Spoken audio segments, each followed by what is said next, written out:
Mezz'ora di pioggia torrenziale accompagnata da fulmini e forti raffiche di vento. La prevista ondata di maltempo che si è abbattuta sulla provincia nella notte ha creato danni e disagi soprattutto a Motta, Mogliano e nel comune capoluogo. Allagata via Ghirada nella notte. Per buona parte della giornata di oggi il sottopasso di via Sarpi, come triste tradizione in questi casi, è rimasto inagibile.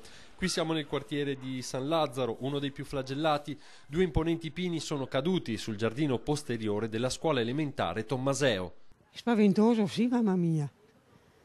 E non vede che affari. È caduto di là nelle scuole.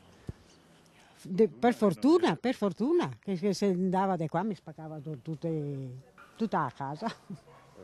Mamma mia. Decine le richieste di soccorso arrivate ai centralini dei vigili del fuoco, soprattutto dei residenti nei quartieri meridionali della città. Acqua alta 30 cm in giardino, in casa per fortuna abbiamo le paratie perché questa è una zona dove è sottoposta ad acqua alta, quindi abbiamo le paratie come a Venezia, appunto prese a Venezia.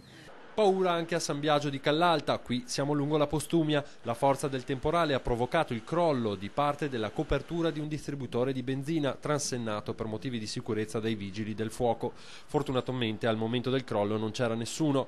I fulmini hanno mandato in tilt diverse centraline elettriche causando blackout temporanei in diverse zone. La situazione in mattinata è lentamente rientrata nella normalità, ma rimane lo stato di allerta anche nei prossimi giorni, durante i quali altri improvvisi rovesci potrebbero interessare la Marca.